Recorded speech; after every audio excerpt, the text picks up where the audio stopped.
Quiero presentar entonces con mucho orgullo a José Horcajadas. Muchas veces algunos de ustedes se van a preguntar ¿y cómo empezó todo esto? Es el estudio de, por ejemplo, la resistencia endometrial. Pues uno de los que inició todo lo que significa el ERA pues es José Horcajadas. Así que veo que no hay nadie. Si se puede poner, doctor, detrás de en los micrófonos de allá, porque no va a haber personal que pueda venir. Solamente ponerse detrás de los micrófonos y empezamos, y yo simplemente ya José lo estará ayudando. Adelante, por favor. Bueno, excelentes charlas de todos los expositores, de verdad felicitarlos porque muy claras y concisas. Mi pregunta va a ¿qué experiencia hay en cuanto al uso de plasma rico en factores de crecimiento, receptividad endometrial, uso de plasma rico en factores de crecimiento, células madre mesenquimales, receptividad endometrial, y uso de neupogeno, factores de crecimiento de tipo granulocítico, endometrial y receptividad endometrial? Bueno, la experiencia que nosotros tenemos con estos distintos tipos de tratamientos, la verdad es que casi diría que es nula, porque no lo hemos probado. Sí que, hablando del plasma rico en plaquetas, tenemos una doctora en Estados Unidos que trabaja con nosotros, hizo una prueba que no ha publicado, pero nos dijo que hizo una comparación y que en su N, que creo que eran alrededor de unas 100 pacientes, no había visto que hubiera un cambio en el tema de la receptividad endometrial. Pero a decir verdad, de lo que comentaba, nosotros no tenemos experiencia en frente a si puede modular o no la receptividad endometrial. No sé si... Sí, bueno, nosotros a nivel de plasma rico en plaquetas tenemos que partir de la base que hay varios factores que pueden influir en los estudios que se realizan. Lo primero es la preparación de ese plasma rico en plaquetas, porque los protocolos son diferentes, por lo tanto, al final el elemento que vas a usar para tratar el endometrio pues puede cambiar. Y también partir de la base de lo que hablamos desde el punto de vista inmunológico. No todas las pacientes son iguales. Entonces, si partimos de un desbalance, ya sea de microbioma, ya sea inmunológico, diferente en las pacientes, el tratamiento no tiene por qué dar el mismo resultado. A nivel de transcriptómica, donde están incluidas también esos genes relacionados con receptividad endometrial, nosotros tenemos un estudio con 5 pacientes donde realmente no se ve que se afecta a la ventana de implantación clínica, aunque sí se ve cambios en determinados genes. Lo que pasa es que es un estudio antes y después del tratamiento, y claro, la parte inicial son diferentes. Entonces el tratamiento, aunque plasma rico en plaquetas sí aumenta determinadas citoquinas y a nivel proinflamatorio, pero es diferente en cada una de estas pacientes. Por lo tanto, creo que tenemos que tener en cuenta ambos factores, la preparación para que sea normalizada y también de qué base partimos en la paciente para evaluar ese efecto.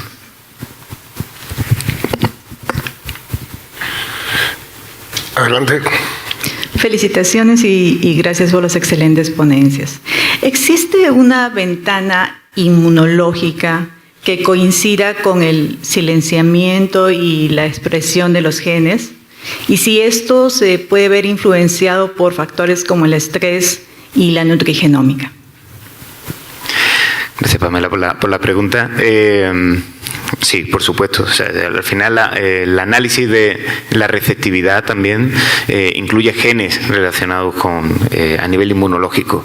Y tenemos que ver que la paciente al final no es un endometrio aislado donde no le va a afectar nada más que el embrión que le implantemos o el microbioma, sino que es una paciente donde puede tener otra serie de alteraciones que pueden afectar a nivel inmunológico, ¿no? A nivel de genética, a nivel de nutrición, lo veremos después, vamos a hablar de esto también después cuando la charla de endometriosis, pero por supuesto que la alimentación va a afectar a la alteración del sistema inmunológico, del microbioma intestinal y que puede acabar alterando esa capacidad reproductiva, ¿no? Sí, claro. Sí, yo quería un poco dar un comentario sobre el plasma rico en plaquetas. Desde desde hace algunos años en el laboratorio Pranor se inició un programa de investigación sobre plasma rico en plaquetas intrauterino, en la medida simplemente de comenzar a solucionar algunos problemas de disminución o falta de llegar a un endometrio con las características ecográficas de ser transferible. En líneas generales, de ahí empezó las posibilidades de comenzar a manejar esto, entendiendo de que estamos trabajando sobre factores de crecimiento. Entonces, en los últimos años ya nosotros estamos ahora en Ceras trabajando dos tipos de cosas sobre plasma rico en plaquetas endometrial.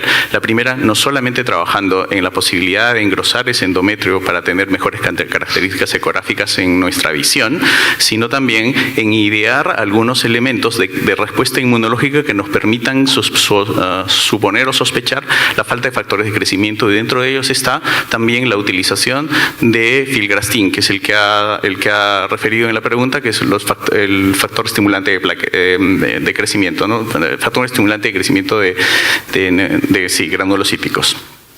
Entonces, ahí se están generando dos cosas. No solamente estamos evaluando la posibilidad de dejar plasma rico en plaquetas en la cavidad, sino ahora estamos con un programa todavía de muy pocos pacientes por vía histeroscópica de inyectarlos subendometrialmente. Este es un trabajo interesante que empezó recién el año pasado y que nosotros ya lo estamos haciendo, y que por la variabilidad de las cosas, yo trabajo, como saben, mucho en inmunología, estamos viendo la posibilidad de comenzar a ver qué es lo que está pasando. Parcialmente, debo decirles, en muy poquitos casos, en algunas hemos tenido resultados y en otras no. Lo cual hemos estado diciendo a través de todas estas conferencias. No todo está disponible para todas.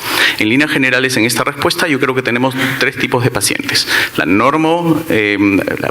la inflamatoria, la hiporreactiva y la de respuesta normal en el punto de vista inmunológico. Entonces tenemos que más o menos por ahora comenzar a tipificar qué tipo de pacientes tenemos al frente.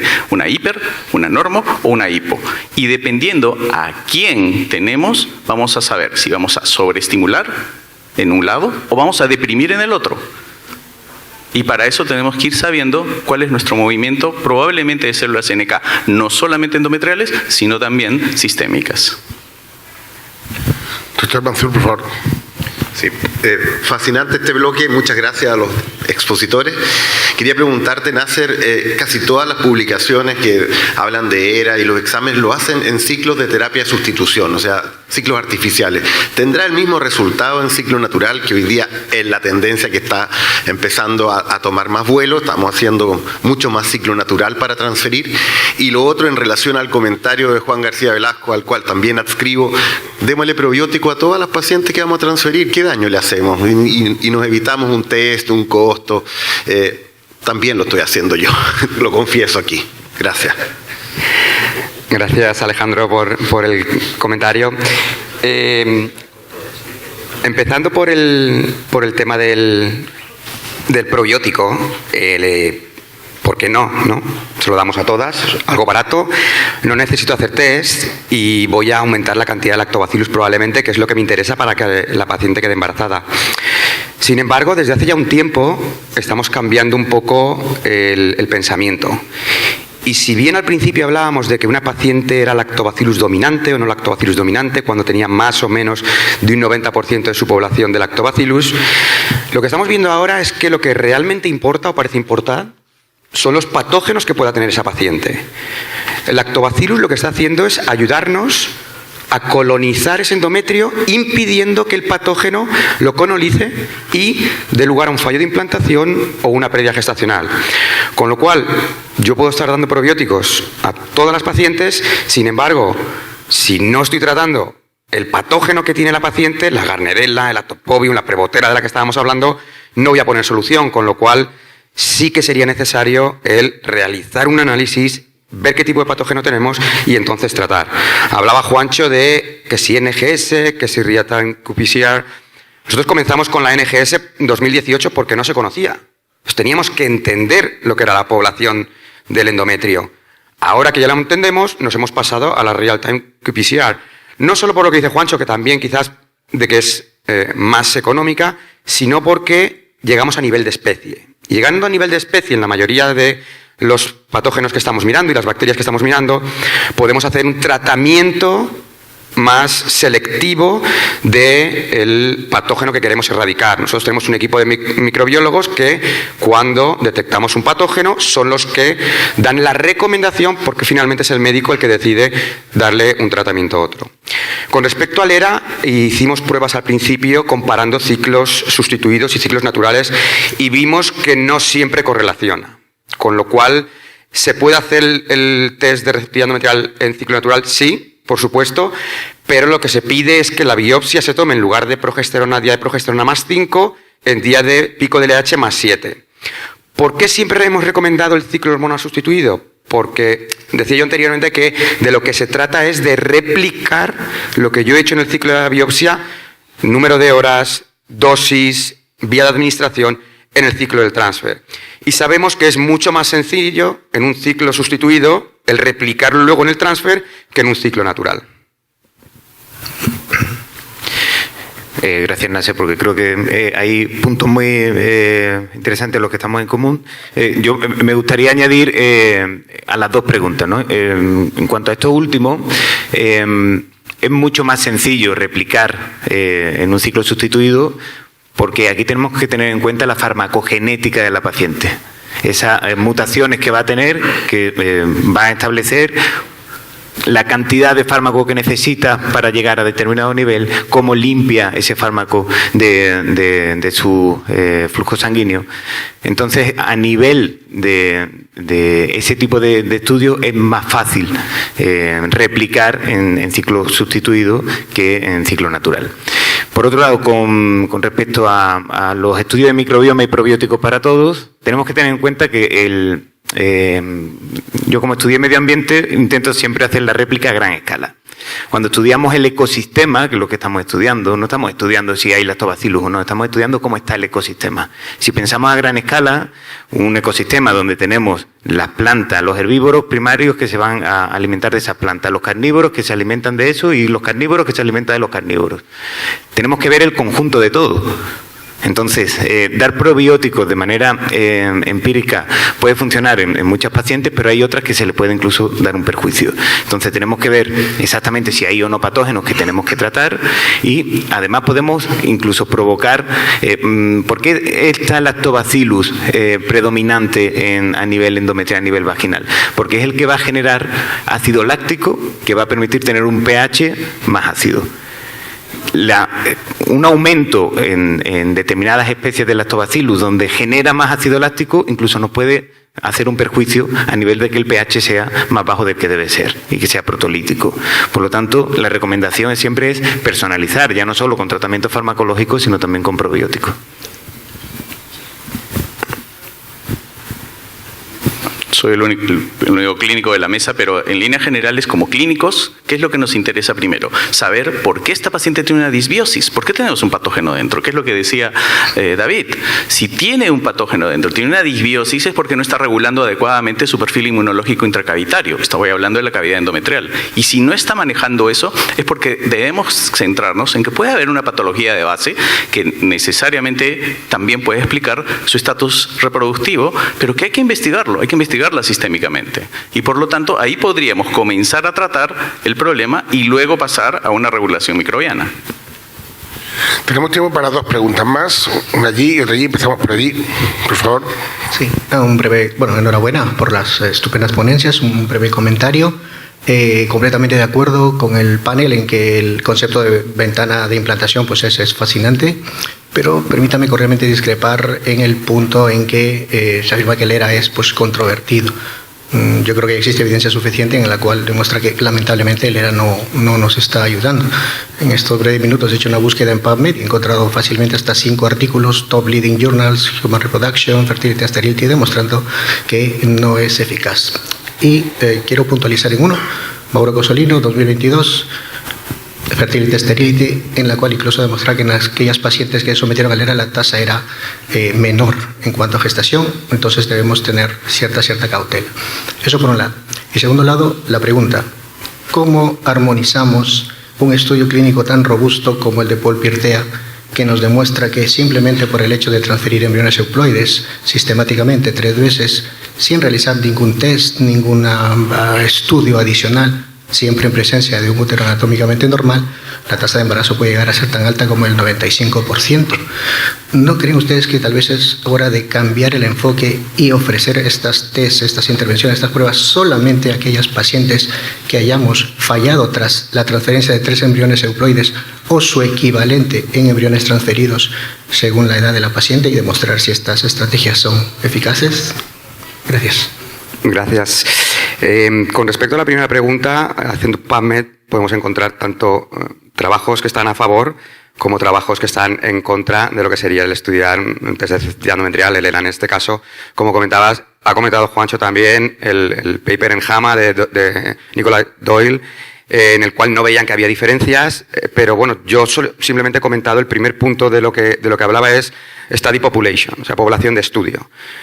Nosotros, en nuestro propio estudio prospectivo randomizado publicado en el 2020, vimos que en paciente de primera visita, a pesar de que había una mejora, no había diferencia significativa, con lo cual no lo recomendamos para todo tipo de paciente. Sí lo recomendamos para pacientes con fallo de implantación, sí lo recomendamos para pacientes con adenomiosis, que sabemos que tienen un mayor porcentaje de ventana desplazada, para pacientes con obesidad mórbida, porque también hemos visto que tienen un mayor porcentaje de su ventana desplazada, con lo cual coincido con lo que estábamos comentando, que tiene que ser pacientes con una determinada indicación que puedan verse beneficiadas. Con respecto al trabajo de Pirtea, yo siempre lo que he visto es que el título es el fallo de implantación, como que no existe porque con 3 blastos euploides, o fallo de implantación recurrente, con 3 transferencias de embrión euploide hay un 95% de embarazo. Y lo primero es que ese trabajo se hace en pacientes sin fallo de implantación recurrente, con lo cual ahí ya veo un primer sesgo. Pero lo segundo es que hemos visto un dropout en cada una de las fases de un 50% de pacientes, con lo cual al final lo que parece que es, oye, voy a tener 3 blastos euploides y transfiero y sí o sí se va a quedar embarazada, no va a haber problema. O incluso el último trabajo que ha presentado Juancho, transfiriendo 5 blastos euploides, al final tienen como un 98-99% de embarazos. Desgraciadamente, ¿cuántas pacientes tenemos con 5 blastos euploides? Incluso con 3 blastos euploides es complicado. Y yo también comentaba que aquellas pacientes que no tienen fallo de implantación repetido, y que sean no receptivas, no es que no puedan quedar embarazadas, sino que la probabilidad de que queden embarazadas al principio es menor. Por lo tanto, evidentemente, si yo transfiero 1 y he puesto un ejemplo, 2, 3, finalmente y por chance pueden quedar embarazadas. Sin embargo, si yo analizo y veo que esa ventana está desplazada y directamente transfiero en el momento óptimo, voy a maximizar y quizás no voy a necesitar esos 3 transfer de embriones euploides, sino que con un transfer de embrión euploide vamos a poder dejar embarazada a la paciente. Pero sí coincido de que tenemos que buscar el target, indicación, y para cierto tipo de pacientes sí que es un test fiable y que va a dar resultado.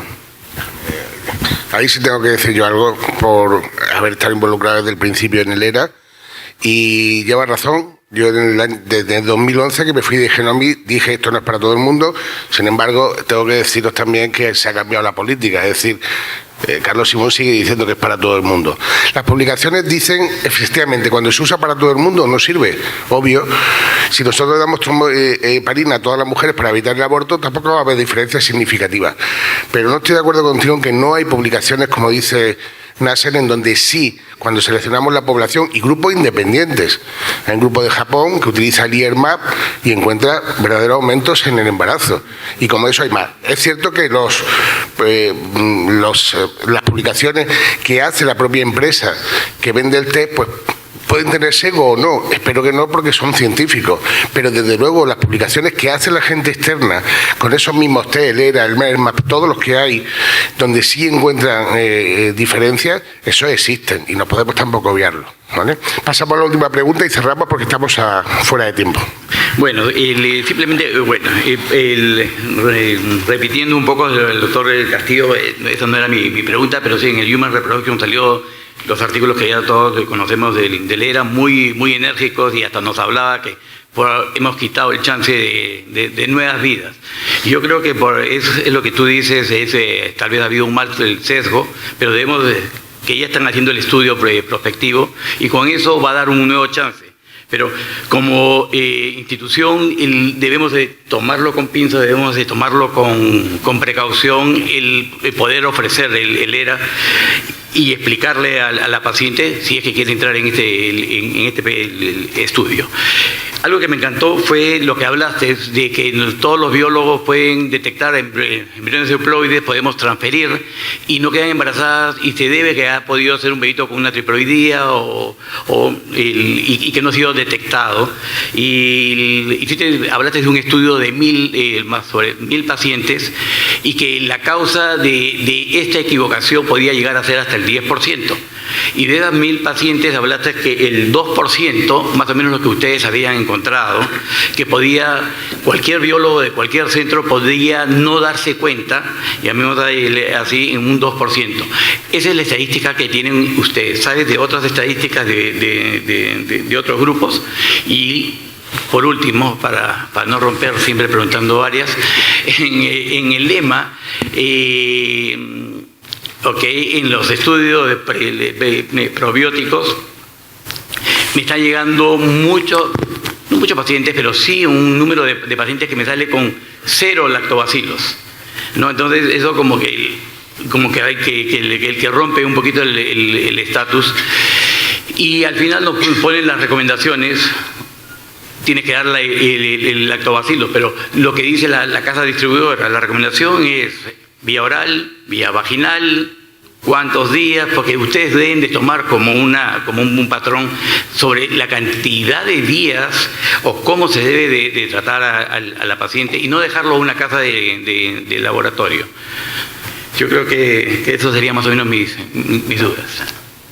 Nosotros, en función del tipo de probióticos, nos basamos en las casas comerciales porque cada una, como sabe, la posología es diferente y la farmacodinamia también, con lo cual, dependiendo de uno u otro, es la recomendación. Si usted quiere una recomendación exacta, en nuestro equipo de microbiología le podría llegar a ofrecer la misma, en función de lo que vaya a usar. Nosotros sí que decimos que si son vaginales, mejor que orales, simplemente por localización, pensando que por vía vaginal va a tardar menos en recolonizar lo que sería el endometrio que por vía oral, que sabemos que tiene que pasar por el tracto digestivo y que va a tardar más en poder hacer esa recolonización.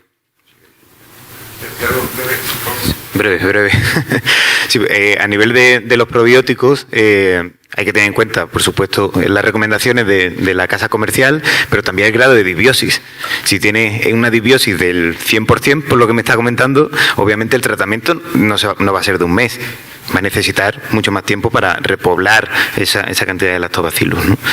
Por lo tanto, creo que tenemos que tener eso en consideración. Y ¿qué era lo otro que no me acuerdo? Y en la parte de los virus, ¿qué aumentos hay? Porque hablamos solamente de bacterias, más no de hongos y no de virus. Gracias. Bueno, nosotros en nuestra prueba sí que vemos a nivel de estudio de microbioma no solo las bacterias, sino también virus y también hongos. Y atendiendo al porcentaje de cándidas, se puede arreglar solo con el tratamiento de probióticos o, en casos necesarios, sí es importante el uso de antifúngicos. Como digo a mi mujer, seré breve, cariño, seré breve. Hablando del tema de los triploides, el estudio que habíamos realizado, yo he ido preguntando a los distintos laboratorios con los que hemos hablado de fecundación in vitro qué porcentaje de fecundación anómala encuentran. Y todos están alrededor del 10%. Y esos embriones se descartan, porque las RSR Guidelines nos dicen que si hay embriones que son con un pronúcleo o 3 pronúcleos, no debemos ni vitrificar ni transferir.